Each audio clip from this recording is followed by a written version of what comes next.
Welcome to Apropos. Well, the death toll has risen to at least 492 following a day of Israeli bombardment in Lebanon. The dead include 35 children. The airstrikes have left more than 1,600 people wounded as residents in southern and eastern parts of the country are urged to evacuate ahead of a widening offensive against Hezbollah. Thousands of people are trying to make their way north. In a recorded message to Lebanese civilians, Israeli Prime Minister Benjamin Netanyahu urged people to get out of harm's way. Siobhan Silk has the latest. Schools in targeted areas were closed to protect the pupils. Now some in safer zones are opening their doors to the thousands of civilians fleeing southern Lebanon as Israel warns of more strikes to come. We're part of the minority who managed to leave, but there are still many, many others in the south, including my siblings and their families. God willing, I hope they'll make it out. A constant stream of people is heading northwards to seek shelter, like these residents of Sidon, 40 kilometres south of Beirut. They're packing as many people as they can into any available vehicle to make the slow journey on jammed roads. The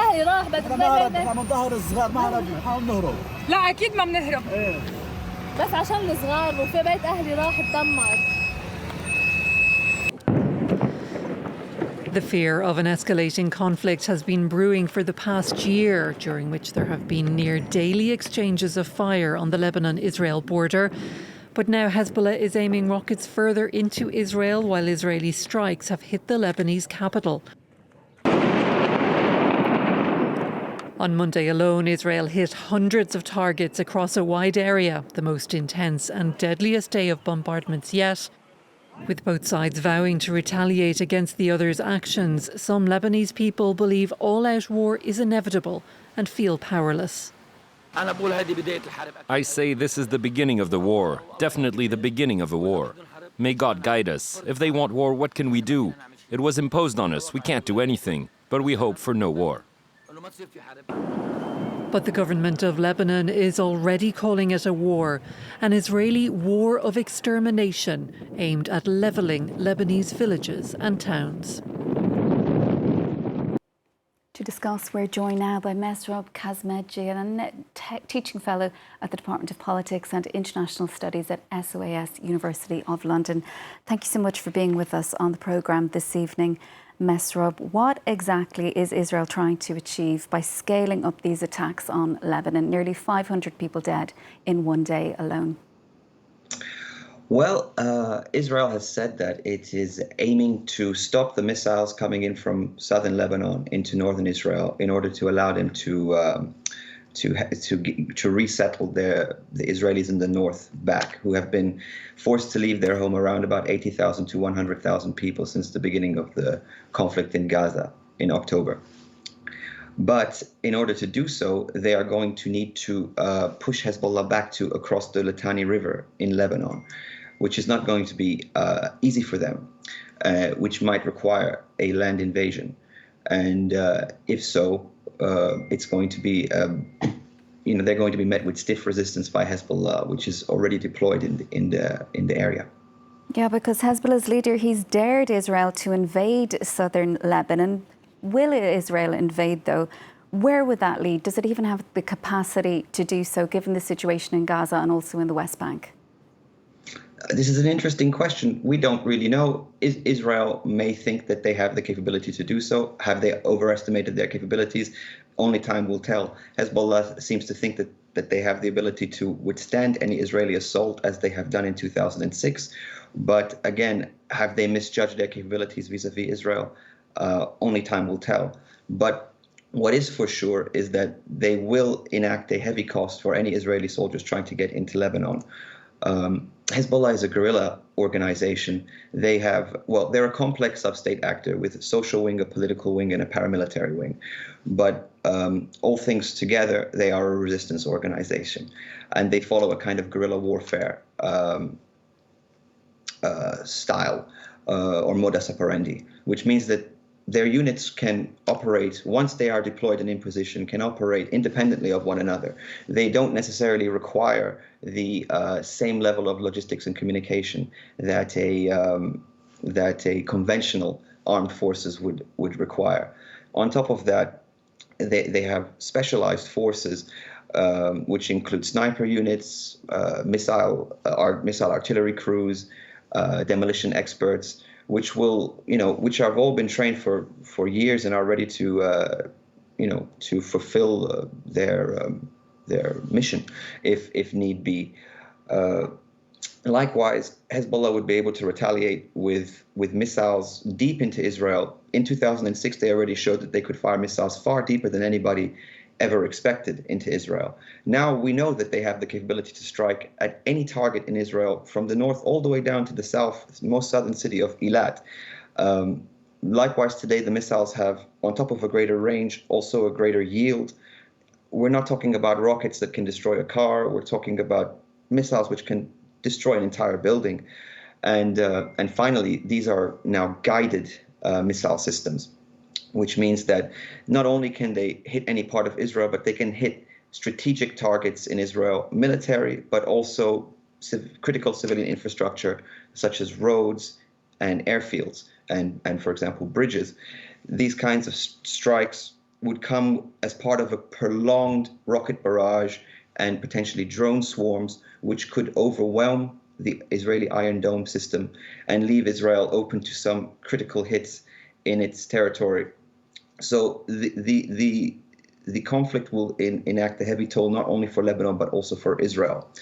Of course, Israel is aware of this. However, one wonders whether the Israeli government is heeding the warnings of their military establishment, or if they are have been overtaken by the kind of religious zeal and ideological extremism which seems to be present within the coalition or Netanyahu's coalition government, which may be forcing it for political calculations to escalate this conflict in Lebanon because they think that they can win. But again, this remains to be seen, because they may not have learned their lessons from their initial invasion of Lebanon in 1982, which led to their withdrawal without any political concessions via Lebanon, not even recognizing Israel as a state in order for Israel to leave. So there could be a replay of this, or the 2006 war, where Israel was unable to achieve any of its military objectives in Lebanon, which at the time were to retrieve its 2 captured soldiers, stop missile attack into northern Israel, disarm and dismantle Hezbollah, and take a buffer zone to the Litani. These very extreme, ambitious goals were not met, and actually the Israelis they criticized their own military establishment for not coming up with realistic goals at the time. Now the goals are a little less. They want the buffer zone to the Litani, they want the rocket strikes to end, and they want to end Hezbollah's presence in the south, but they're not talking about total disarmament. Even then, these goals may prove to be a step too far for them. And Mesrob, we're nearly a year into the war in Gaza. You've described Hezbollah's capabilities there, but how do they compare to Hamas? Hezbollah is much more powerful than Hamas, particularly because you have to consider that Hamas is operating in Gaza, which is about 372 kilometers squared. Lebanon is 10,452 kilometers. And whereas Gaza is a kind of slope to a beach, Lebanon is a mountainous territory, and these mountains are ideally suited to guerrilla warfare.